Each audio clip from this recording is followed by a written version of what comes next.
Understanding that you've done this, I'm still going to ask you about that. And we try to press forward in the questions so we can sort of box them in so that the audience doesn't have to listen to talking points.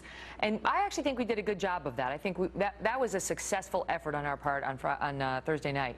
As for the glamour, I'll tell you, I told this story. You were there. Yes. On debate day. We didn't know if you were going to make it. I almost didn't make that debate. There was a moment on Thursday afternoon where I said, I'm not going to make it. They're going to have to get Brett and Chris to ask the questions I have written. And I just started to go downhill. I think it was food poisoning. First, the splitting headache came. Then I started to feel very nauseous. Then I actually got sick. Then I went home to the hotel room to lie down for a little bit and I was still sick.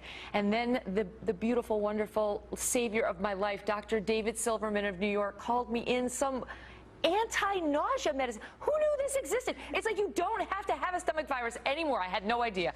To this moment, I don't even know what it was. My assistant, Abby, was dealing with him, feeding me full of medicine, and I was sweating with the washcloth on me. It was 3 in the afternoon. I was like, I'm not going to make it. I'm not going to make it.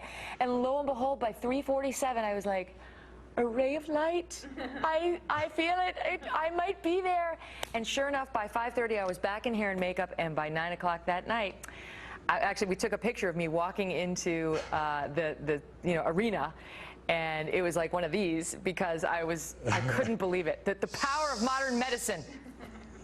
Somehow I knew you'd be there if you had to crawl out on that stage. Megyn Kelly, thanks very much for joining us. Thanks, Howie.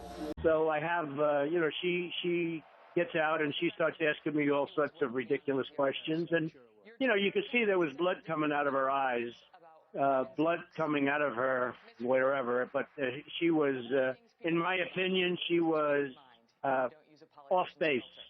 And by the way, not in my opinion, in the opinion of hundreds of thousands of people on Twitter, because it has been a brutal day. In one way, a great day for Fox, and another day in the Twitter sphere, it's been very bad because she's been very badly criticized. Let's take a look. She's a lightweight. I couldn't care less about her. In fact, you're competing against her, and I'm doing your show. That's interesting.